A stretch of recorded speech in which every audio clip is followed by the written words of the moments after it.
Hey, welcome back to the Disney Plus Everyday Challenge, and today we have Into the Okavango.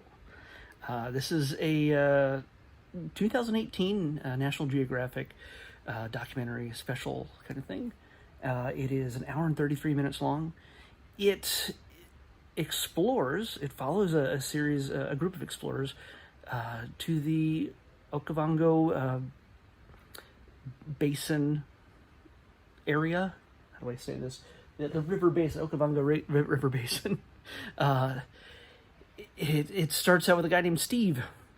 He's basically lived in Africa his entire life, family for many generations, and he is an ornithologist. He studies birds, and he knows that there's a strong connection between which birds are where and how many there are, and the relative health of the region in which they're dwelling.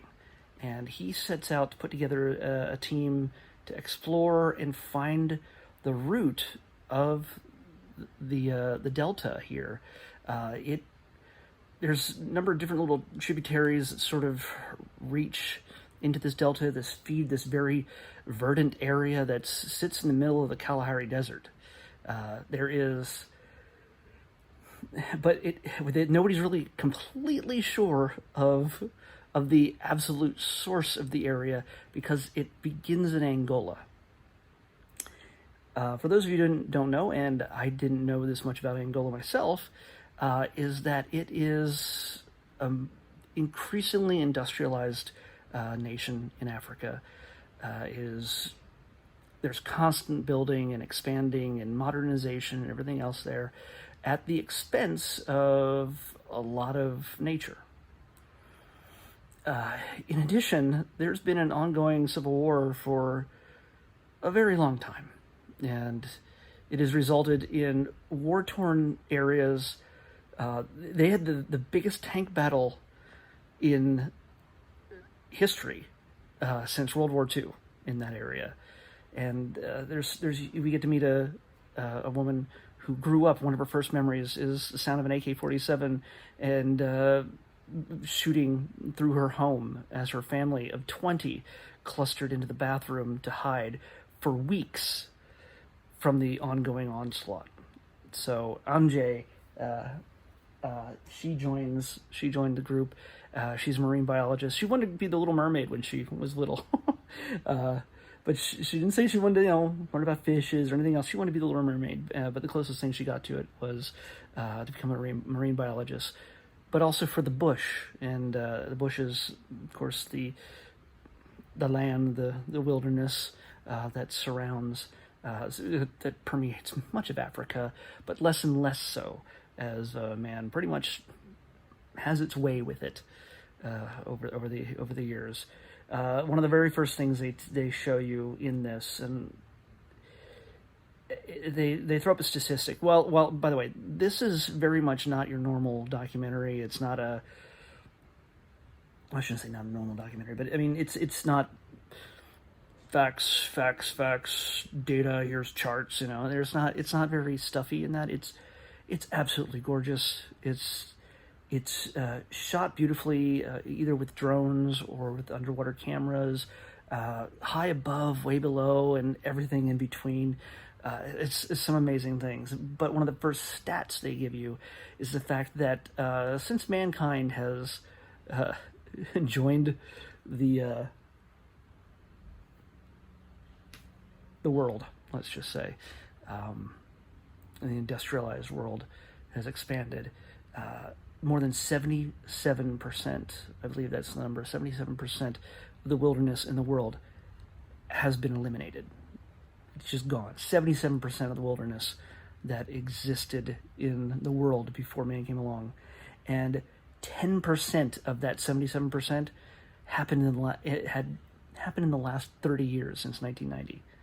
The last 30 years, 10% of the wilderness has been eliminated as compared to any other time in history.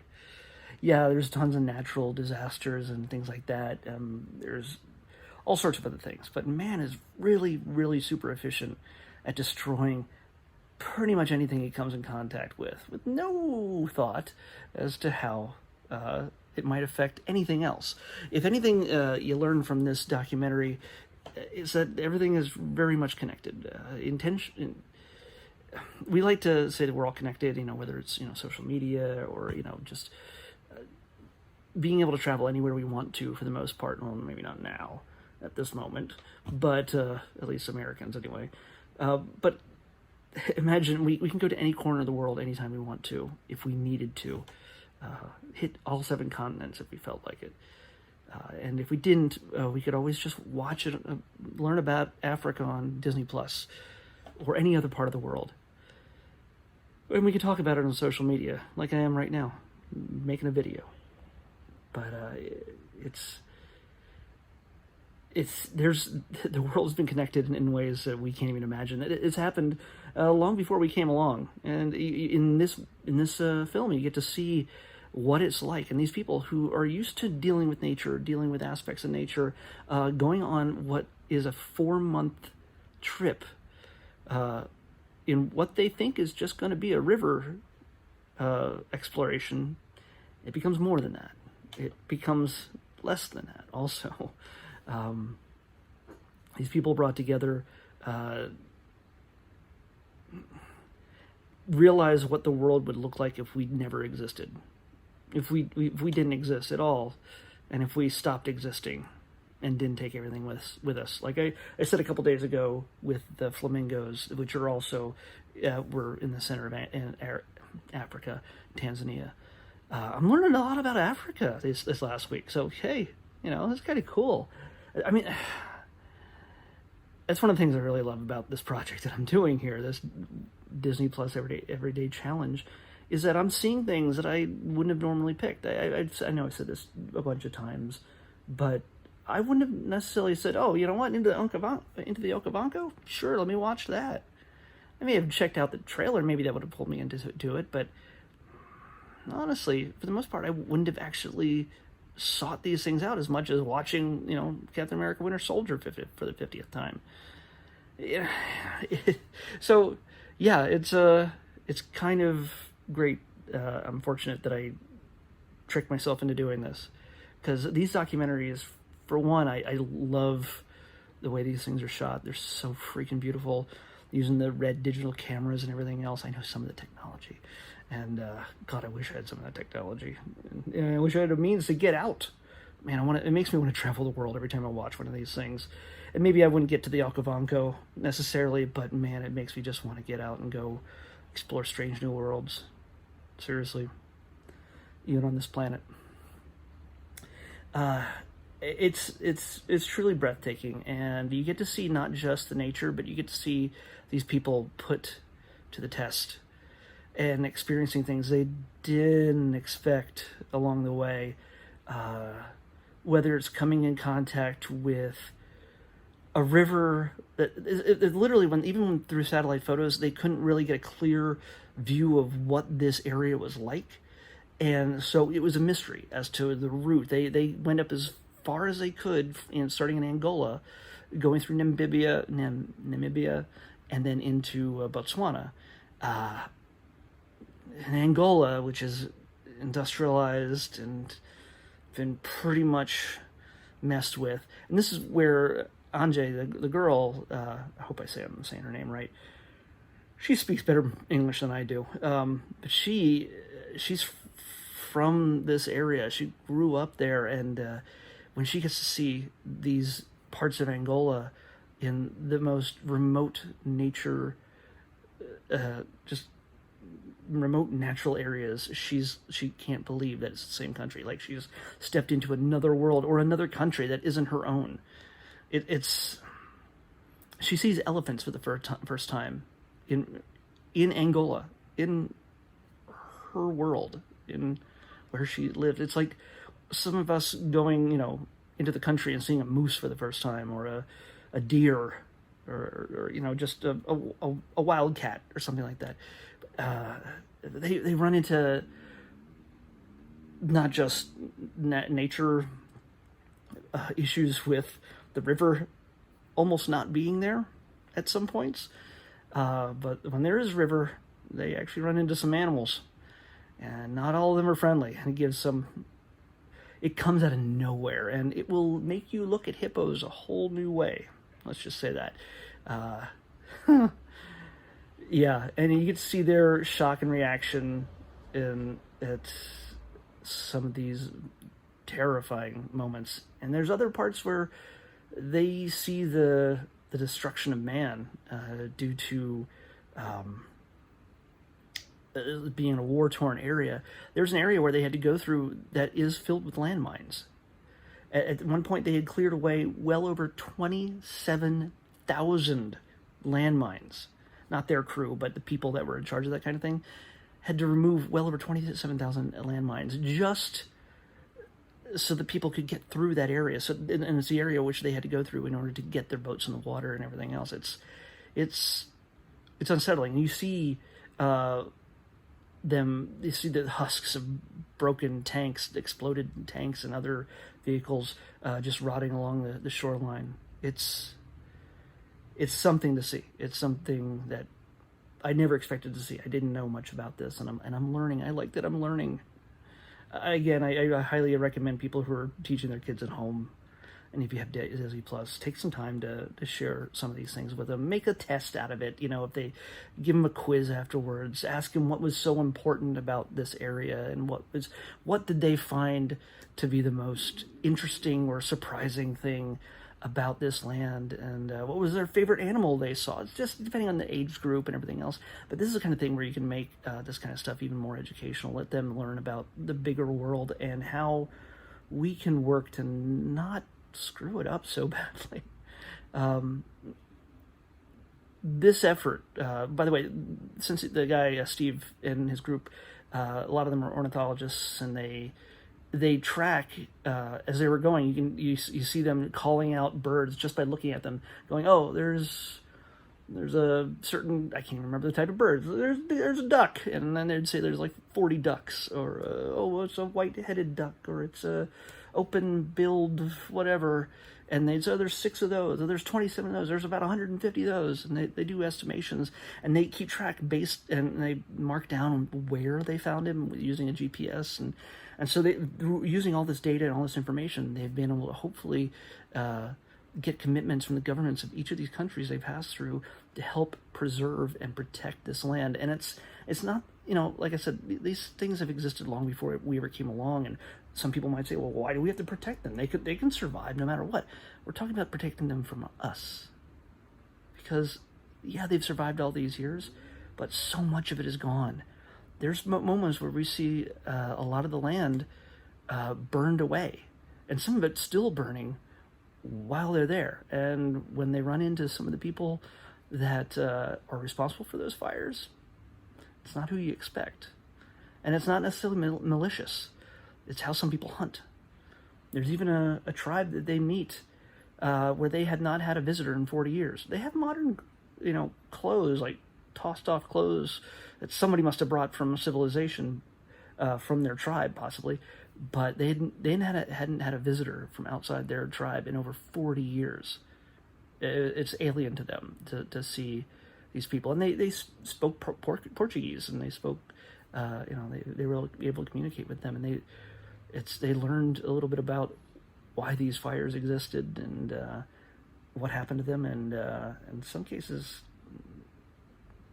they need those fires in order to stay alive, in order to eat. So there's so much to learn in just watching this. And even if you had the sound off and you weren't really paying attention to what the purpose of this thing is, it's like the best screensaver you ever had, because it's just freaking gorgeous to watch. You definitely should have the sound up, because you get to meet some interesting people. Anjay, she doesn't pull any punches when she has some attitude about how the things are going, especially when things are not going too great. And some of the guys, and Steve and some of the cook and other guys, they weren't planning on being out there for 4 months. And there were some points where they were so disconnected from civilization that if anything seriously went wrong, there's nothing, nowhere they can go. And at best, they could use their satellite phone to bring a helicopter in. But there's no guarantee that helicopter's coming anytime soon. So it was a humongous risk, and they spent almost 4 months out in the wilderness. So it's a pretty brutal but beautiful film. So take a chance if you like this kind of thing. Even if you don't, seriously, check it out. Into the Okavango. Am I saying that right? Okavango? Yeah, Okavango. Into the Okavango on Disney Plus. So let's pick tomorrow's episode. 354. That sounds familiar. Let's see. Yep, we've had it before. I know it because it sounds very recent. I bet you it begins with Mickey Mouse. Bet you it is Mickey Mouse. Yep. Yeah, we had Mickey Mouse just last week? 2 weeks ago? Again, it's all running together. Let's pick another. 488.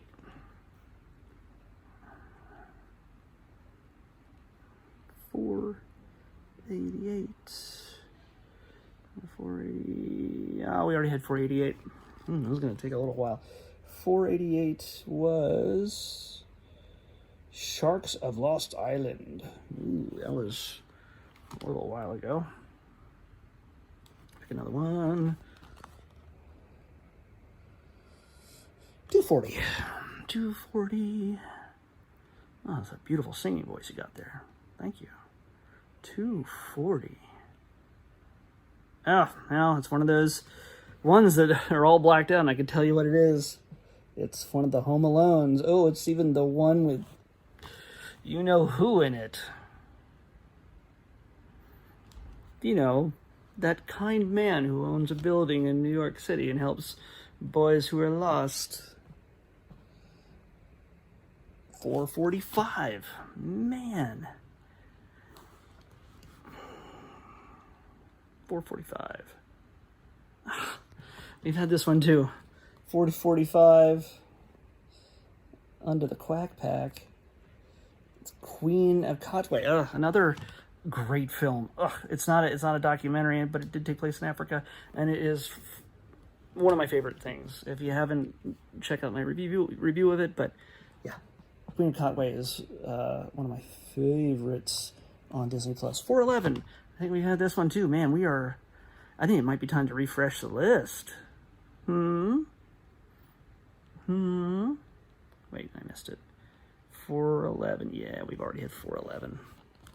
411 was Party Central. Man, we had the duplicate Party Central and the original Party Central there. That's the third time we've had Party Central, technically. 438. Wow, we're sticking to the 400s. At least I don't have to scroll far. Didn't we just have 430? Nope. But, hey, I gotta say, we're cutting into the poo pile. 438. Yeah, you can guess. It's another Winnie the Pooh adventure. It's Pooh's Grand Adventure. The Search for Christopher Robin. What? They're not searching for Spock. They're searching for Christopher Robin. Wow. What's he doing? Where'd he go? What's going on? Come on, Christopher Robin. You can't just take off like that. What if he was kidnapped? Well, we're going to figure that out. Pooh's Grand Adventure, the Search for Christopher Robin, on the next episode of the Disney Plus Everyday Challenge. I'll see you back here tomorrow. Bye.